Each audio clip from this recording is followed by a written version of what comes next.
প্রিয় চাকরি প্রত্যাশিত ভাই ও বোনেরা আসসালামু আলাইকুম। আশা করি সকলেই ভালো আছেন। ইতিমধ্যে দেখতে পাচ্ছেন গণপ্রজাতন্ত্রী বাংলাদেশ সরকার সামরিক ভূমি ও ক্যান্টনমেন্ট অধিদপ্তরের প্রতিরক্ষা মন্ত্রণালয় ঢাকা সেনানিবাসে নতুন একটি নিয়োগ বিজ্ঞপ্তি প্রকাশ হয়েছে। সো এই নিয়োগ সম্পর্কে আমরা বিস্তারিত আলোচনা করব, কিভাবে আবেদন করতে হবে, আবেদন ফি কত টাকা এবং আবেদন কবে শুরু এবং শেষ ডেট কবে, বিস্তারিত জানতে আমাদের সাথেই থাকুন। আর এখনও যারা চ্যানেলটি সাবস্ক্রাইব করেন অবশ্যই একটি সাবস্ক্রাইব করে দেবেন আর সাথে থাকা বেল আইকনটি বাজিয়ে দেবেন, তাহলে সবার আগে আমাদের ভিডিওটি আপনাদের কাছে পৌঁছে যাবে। সো আর কথা না বাড়িয়ে চলে যাচ্ছি মূল ভিডিওতে। সো এখানে দেখতে পাচ্ছি নিয়োগটি প্রকাশ পেয়েছে আপনার 21শে আগস্ট 2025 খ্রিস্টাব্দে 6 ভাদ্র 1432 বঙ্গাব্দে। নিয়োগ সম্পর্কে এখানে বলা হয়েছে প্রতিরক্ষা মন্ত্রণালয় অধীনস্থ সামরিক ভূমি ও ক্যান্টনমেন্ট অধিদপ্তরের আওতাধীন বিভিন্ন সেনানিবাসে ক্যান্টনমেন্ট বোর্ড পরিচালিত শিক্ষা ও প্রতিষ্ঠানসমূহে বিদ্যমান নিম্ন শ্রেণী শূন্য পদের নামের পার্শ্ববর্ণিত বেতন স্কেল ও গ্রেড অবস্থায় ভিত্তিতে নিয়োগের জন্য বাংলাদেশ প্রকৃত নাগরিকদের নিকট হতে http://job.shmrimi.gov.bd ওয়েবসাইটে নির্ধারিত যোগ্যতা সম্পূর্ণ প্রার্থীদের নিকট হতে দরখাস্ত আহ্বান করা হয়েছে। অর্থাৎ এই আবেদনটি করতে হলে আপনার অনলাইন ছাড়া আবেদন করতে পারবেন। সো অনলাইনে আবেদন এই লিঙ্কটি আমরা ডেসক্রিপশনে দিয়ে দেবো, এখানে ঢুকে আপনারা আবেদন করতে পারবেন। সো আপনার এখানে 5টি ক্যাটাগরিতে অসংখ্য লোক নিয়োগ করা হয়েছে।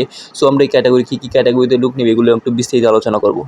এখানে আপনার 5টি ক্যাটাগরিতে মোট 63 জন লোক জনবল নিয়োগ করা হয়েছে। সো আমরা 1 নম্বর ক্যাটাগরিতে দেখতে পাচ্ছি প্রদর্শক জীববিজ্ঞান, পদ সংখ্যা 2টি। আপনার বেতন স্কেল হচ্ছে 16,000 থেকে 38,640 টাকা 10ম গ্রেডে। শিক্ষাগত যোগ্যতা হবে কোনো বিশ্ববিদ্যালয় হতে উদ্ভিদ প্রাণীবিজ্ঞান 2.50 জিপিএ সহ স্নাতক সমমান ডিগ্রি সমান থাকতে হবে। এরপর আপনার দেওয়া আছে আপনার সহকারী শিক্ষক ও শারীরিক শিক্ষা, এটা আপনার পদ সংখ্যা 4টি। এটার বেতন স্কেল আপনার 16,000 থেকে আপনার 38,640 টাকা 10ম গ্রেডে। এটা শিক্ষাগত যোগ্যতা হলো স্বীকৃত বিশ্ববিদ্যালয় হতে স্নাতক ডিগ্রি সমমান সহ জিপিএ ডিগ্রি অথবা স্বীকৃত বিশ্ববিদ্যালয় হইতে স্নাতক ও জুনিয়র ফিজিক্যাল ডিপ্লোমা থাকতে হবে। সমগ্র শিক্ষা জীবনে একটির বেশি 2.5 জিপিএ বা 2.25 জিপিএর নিচে গ্রহণযোগ্য হবে না। এরপরে দেওয়া আছে আপনার জুনিয়র শিক্ষক শারীরিক শিক্ষা, এটার পদ সংখ্যা 3টি। এটার বেতন স্কেল হচ্ছে আপনার 12,500 থেকে 30,230 টাকা আপনার 11তম গ্রেড। এটা শিক্ষাগত যোগ্যতা হলো স্বীকৃত বিশ্ববিদ্যালয় হতে স্নাতক ডিগ্রি সমমান সহ বিপিএড ডিগ্রি অথবা স্বীকৃত বিশ্ববিদ্যালয় হতে স্নাতক ও জুনিয়র ফিজিক্যাল ডিপ্লোমা থাকতে হবে। সমগ্র শিক্ষা জীবনে একটির বেশি 2.5 জিপিএ বা 2.25 জিপিএর নিচে গ্রহণযোগ্য হবে না।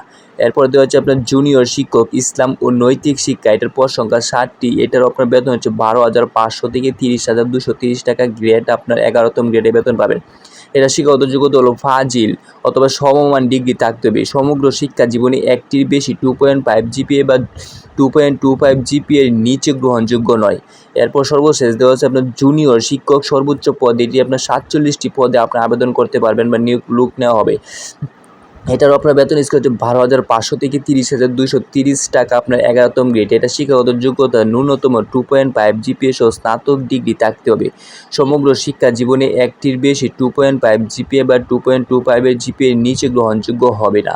সো 1 থেকে 5 নং ক্যাটাগরি সবগুলো আলোচনা করা হলো এবং কি শিক্ষাগত যোগ্যতা এবং বেতন স্কেল এবং কতটি পদ নেওয়া হবে সবগুলো এখানে বিস্তারিত বলা হয়েছে। এছাড়াও আপনারা নিজেরা দেখে তারপর আবেদন করার চেষ্টা করুন। সো এখন আবেদন করার পদ্ধতিগুলো একটু আমরা নিচে দেখে নিই, কীভাবে আবেদন করতে হবে, আবেদন শর্তাবলী একটু আমরা দেখে নিই।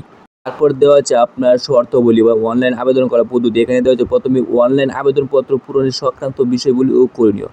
আগ্রহী প্রার্থীগণ http://job.shmrimi.gov.bd ওয়েবসাইটে ঢুকে আবেদন পূরণ করতে হবে। অর্থাৎ আপনি এই ওয়েবসাইট ছাড়া আপনি আবেদন করতে পারবেন না। সো এই ওয়েবসাইটটি আপনার ডেসক্রিপশনে দিয়ে দেবো, এখানে ঢুকে আপনার ওয়েবসাইটটি পেয়ে যাবেন বা এখানে ঢুকে আবেদনটি করতে পারবেন। তারপর দেওয়া হচ্ছে আবেদনের সময়সীমা নিম্নরূপ। অর্থাৎ আপনার অনলাইনে আবেদনের পূরণ এবং পরীক্ষার তারিখ হচ্ছে আপনার আবেদনের 6 সেপ্টেম্বর 2025 খ্রিস্টাব্দে সকাল 10 ঘটিকা। অর্থাৎ আপনার সেপ্টেম্বরের 6 তারিখ থেকে আবেদন শুরু এবং আবেদনের শেষ তারিখ হচ্ছে আপনার 30 সেপ্টেম্বর 2025 খ্রিস্টাব্দে।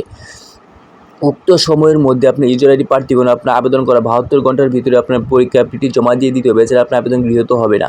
তারপর দেওয়া হচ্ছে অনলাইন আবেদনপত্র পূরণের তথ্য। যেহেতু পরবর্তীতে সকল কার্যক্রম ব্যাহত হবে, সেহেতু অনলাইন আবেদন সাবমিট করার পূর্বে সকল তথ্য সঠিক আছে কিনা ভালোভাবে যাচাই করে তারপর শতভাগ নিশ্চিত হয়ে আপনার সাবমিট করবেন। এরপর ঘ নম্বরে দেওয়া হচ্ছে অনলাইন আবেদনপত্র পূরণ সংক্রান্ত বিস্তারিত তথ্য ও নিয়মাবলী www.dmlc.gov.bd ওয়েবসাইটে পাওয়া যাবে, অর্থাৎ আবেদনের সকল তথ্য আপনারা এই ওয়েবসাইটে ঢুকে পাবেন।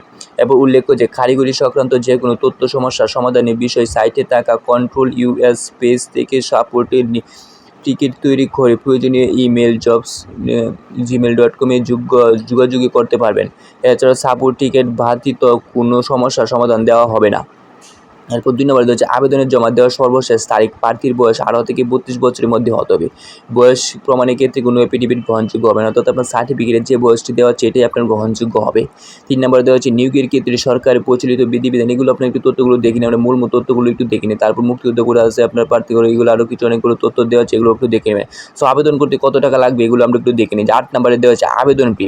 ক্রমিক নং 1 থেকে 2 নং বর্ণিত পদের ক্ষেত্রে 200 টাকা এবং ক্রমিক নং 3 থেকে 5 বর্ণিত পদের ক্ষেত্রে 150 টাকা আপনার অনলাইন সার্ভিস চার্জ প্রযোজ্য, মানে দিতে হবে। অর্থাৎ আপনার 1 থেকে 2 নং আবেদনের জন্য 200 টাকা এবং 3 থেকে 5 নং আবেদনে 150 টাকা আপনার দিতে হবে। এরপর সার্ভিস চার্জ কত আছে সেটা নিয়ে আপনার সম্পূর্ণ ফিটা দিতে হবে।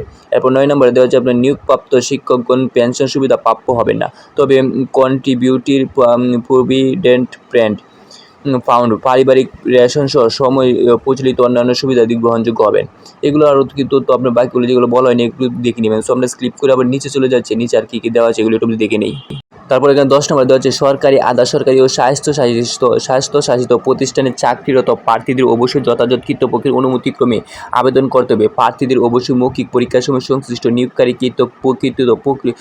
কৃত প্রদত্ত অনাবদিত পত্রে মূল কপি জমা দিতে হবে। অর্থাৎ আপনারা যারা অন্য কোথাও চাকরিরত আছেন তারা এই চাকরিতে আবেদন করতে চাইলে চাকরি করার জন্য হলে আপনার এই আগের প্রতিষ্ঠানে আপনার পারমিশন নিয়ে আবেদন করতে হবে এবং কি মৌখিক পরীক্ষার সময় এই পারমিশন পত্রটি আপনার দেখাতে হবে।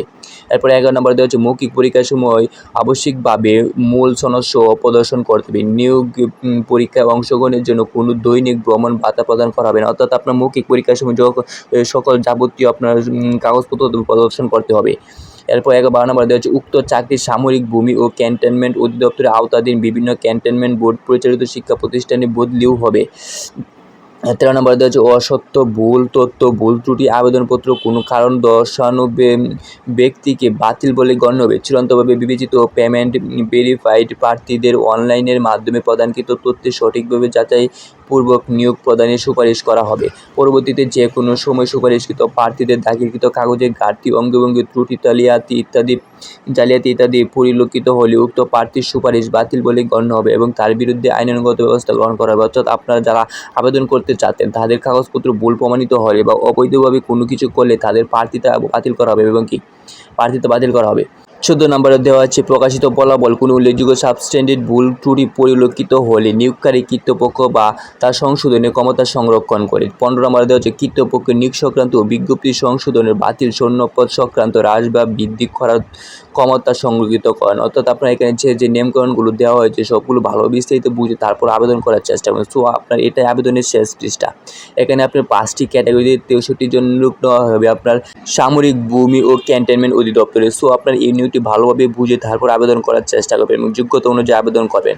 সো আজকের মতো এখানে ভিডিওটি শেষ করলাম। ভালো লাগলে অবশ্যই একটি লাইক কমেন্ট করে যাবেন, আর এখনও যারা চ্যানেলটি সাবস্ক্রাইব করেনি অবশ্যই একটি সাবস্ক্রাইব করে দেবেন আর সাথে থাকা বেল আইকনটি বাজিয়ে দেবেন। আর যারা চ্যানেলটি ইতিমধ্যে সাবস্ক্রাইব করেছেন তাদেরকে অসংখ্য ধন্যবাদ।